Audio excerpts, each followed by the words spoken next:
reel we're going to review today. I'm doing a couple today because I've been watching product reviews for the past several months, and I found them to be very helpful, so just wanted to provide some feedback if it helps anybody else. I've been fishing probably over 15 years, off and on, mostly spinning reels in the past, but the past couple years I've really gotten into bait casters. So now it's been a lot of fun kind of trying different ones, picking some out that I really like, and wanted to give some feedback. So this today is the Daiwa Tatula 100. I have this in the 6:3 gear ratio. I mentioned in another video, I typically fish kind of fast, so it's nice to have this lower gear ratio in your collection to kind of slow you down if you're fishing fast, but different speeds for different applications. I also like the higher speed gear ratios for those fishing styles like jigs, Texas rigs, stuff where you're setting the hook and trying to get line back quickly. So back to the Tatula 100. Picked this reel up really to kind of compare with the Fuego to see if there was that much of a difference. They are very similar. There's the Fuego. Here's the Tatula. The Tatula is a little bit smaller, which is nice depending on the size of your hands. It's kind of hard to tell in the video, but it is a bit smaller. Comfortable. It's comfortable to palm. Nothing really sticks out or seems like it's in a bad place. Comfortable to palm and hold.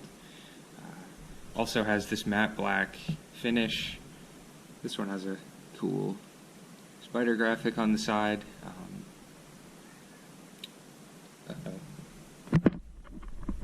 He wants some of the real action.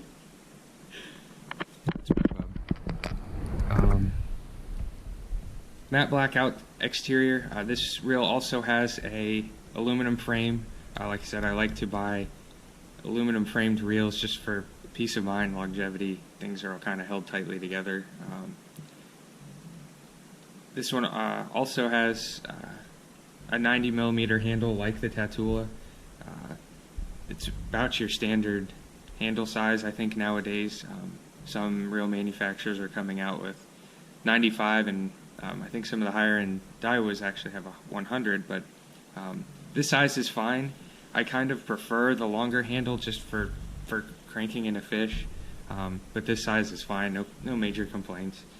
And then these paddle knobs, these little eye-shaped paddle knobs, are a little different than the ones on the Fuego. These have the little less tacky grip, but they are still grippy, just not as grippy as the other ones. No major complaints. If I had to pick one, I'd probably pick the paddle handles, but not necessarily a deal breaker. This drag star clicks as well, like that.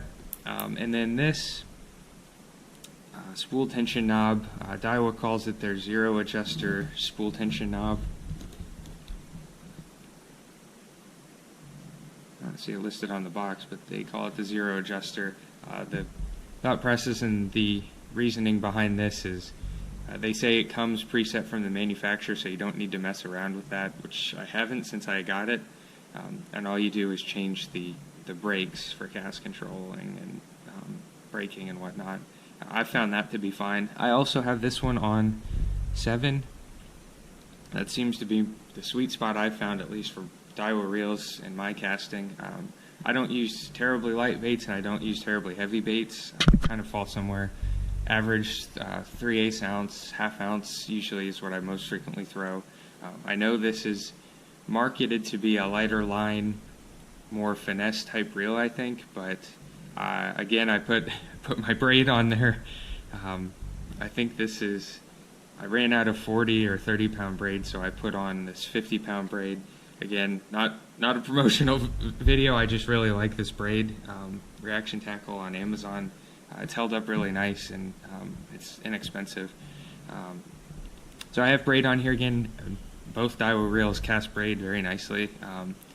This one also will bomb lures if you have a longer stout rod and a heavier bait, which I guess for most reels, but it will throw pretty far.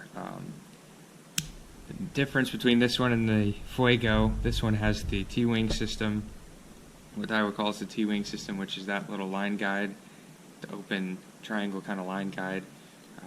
I have not found a preference between the two yet, between a regular circle or oval line guide right there and then the T-wing system. It hasn't harmed anything, but I can't say I've seen a giant improvement in casting or anything like that. So it's fine. I wouldn't necessarily buy one just because it had it, but it's not bothering anything or disrupting anything. This reel is probably smoother than the Tatula CT, or excuse me, the Fuego CT. This one has 7 ball bearings and 1 roller bearing. I think it's noticeably smoother when reeling. And then I've noticed on casting, the cast is a lot smoother. But I don't know if it is enough for the price jump. These reels retail for $159, which is, on the higher end of what I normally like to buy, but you can find these also on sale a lot. Amazon, eBay, things like that. They seem to go on sale quite a bit. I've seen $119, $109, and what have you. So I would probably feel comfortable buying it in the $109, $119 range. For much more than that, though, I'm not sure if it's a huge upgrade over the Tatula CT, Fuego CT, but it depends on what you like. It's all preference. This one is comfortable to hold. It's a lot lighter. This one's 6.9 ounces compared to the 7.6.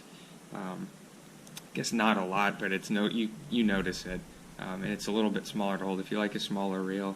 But like I said, some people like the beefier reel. We'll take this one out and cast it around.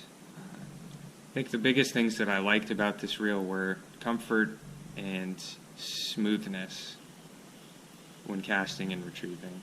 And then it did have a few really long casts. Alright, let's go throw it.